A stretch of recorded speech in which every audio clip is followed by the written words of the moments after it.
Hello students, चलिए start करते हैं। Miscellaneous exercise of chapter number 13 probability का क्वेश्चन नंबर 13 देखते हैं क्या है। Assume that the chances of a patient having a heart attack is 40%। यहाँ पे क्या कहा है कि एक पेशेंट को हार्ट अटैक आने के चांसेस 40% है। It is also assume that meditation and yoga courses reduce the risk of heart attack by 30%। अगर कोई मेडिटेशन और योगा कोर्सेज ज्वाइन कर लेता है तो उसको हार्ट अटैक आने के चांसेस 30% कम है। And prescription of certain drugs reduced its chances by 25%। अगर वो ड्रग्स वगैरह यूज करता है, दवाइयां खाता है, तो उसके चांसेस 25% से कम हो जाते हैं। At a time a patient can choose any one of the two option with equal probabilities. यहाँ पे क्या कहा है कि जो पेशेंट है वो दोनों में से एक चीज को चूज कर सकता है, या तो मेडिटेशन योगा को या फिर ड्रग्स को, और दोनों की प्रोबेबिलिटी क्या है, इक्वल है। इसका मतलब हाफ हाफ है। It is given that after going through one of the two options, the patient selected at random suffer a heart attack। अब यहाँ पे क्या कहा है, एक पर्सन को आपने सेलेक्ट करना है जो क्या करता है, इन दोनों ऑप्शंस में से एक को सेलेक्ट कर किए हुए होता है, या तो वो मेडिटेशन या योगा का होता है या फिर वो ड्रग्स ले रहा होता है, और फिर भी उसको हार्ट अटैक आ जाता है। Find the probability that the patient followed A course of meditation and yoga. तो हमें बताना है कि जो वो हार्ट अटैक का पेशेंट है वो मेडिटेशन और योगा वाला था, उसकी प्रोबेबिलिटी आपको फाइंड आउट करनी है। ठीक है भाई, ध्यान से समझ लो। पहले यहां पे हम इवेंट मान के चलेंगे। क्या इवेंट मानना हमने, let H is event for heart attack. Heart attack के पेशेंट का इवेंट हमने किससे मान लिया, एच से। अब यहां पे मेडिटेशन एंड योगा है और ड्रग्स है, तो इसको भी मान लेते हैं हम। Let M and D, M से मेडिटेशन, डी से ड्रग्स। इवेंट फॉर मेडिटेशन, इसके साथ में योगा भी आ जाएगा, मेडिटेशन योगा एंड ड्रग्स।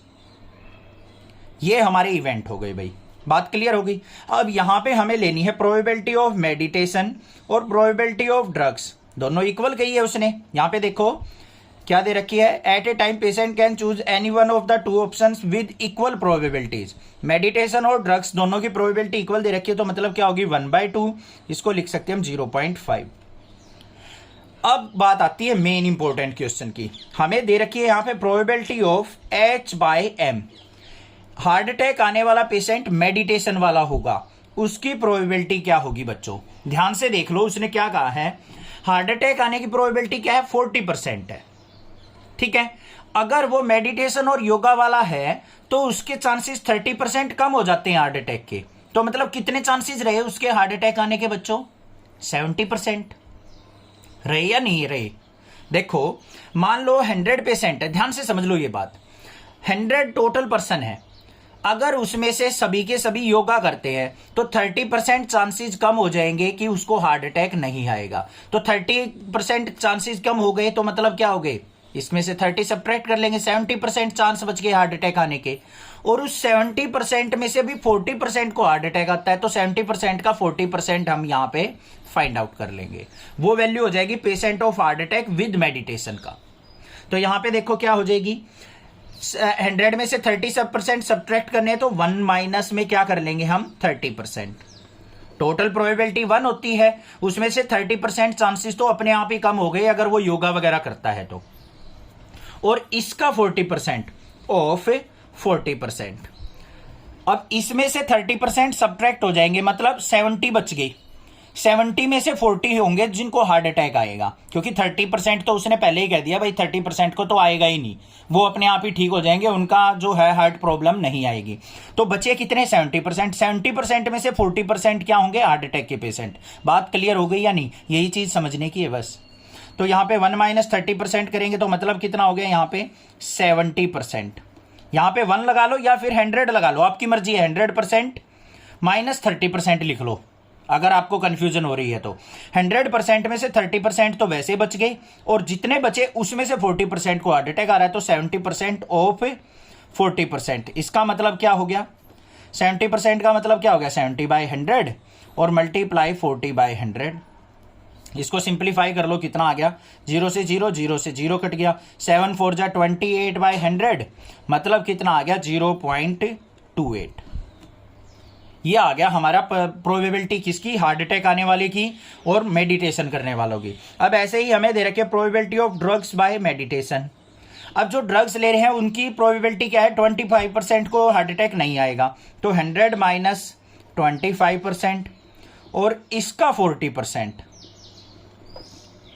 100 में से 25 गया, 75% बचे जिनमें से हार्ट अटैक आ सकता है, और उसका 40% को हार्ट अटैक आता है। तो ये लिख लो, 100 माइनस 25 क्या हो गया, 75/100 मल्टीप्लाई 40/100, 0 से 0 कट गई। इसको सिंप्लीफाई करेंगे तो हमारे पास वैल्यू क्या आ जाएगी, यहाँ पे 25 से कट हो रहा है, 25 3 जा, ये 4 से 4 से कट गया, तो 3/10 मतलब क्या आ गया, 0.30। अब हमें निकालनी क्या है, probability of meditation with heart attack, M/H find out करनी है। देखो क्या कहा है, probability that the patient followed A course of meditation and yoga, और वो हार्ट अटैक का पेशेंट होना चाहिए, तो हार्ट अटैक का patient with meditation and yoga हमें फाइंड आउट करना है। तो बेस थ्योरम लग जाएगी, probability of meditation into probability of H/M upon में total probability of M into probability of H/M plus में probability of drugs into probability of H/D।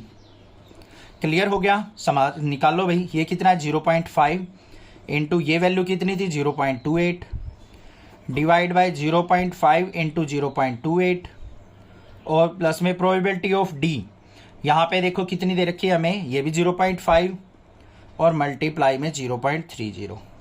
Simplify करो, ऊपर से मल्टीप्लाई की तो 0.14, ये आ गया 0.14, और प्लस में 0.5 की 0.30 से करेंगे तो 0.15, तो ये वैल्यू आ गई 0.14 अपॉन में 0.29।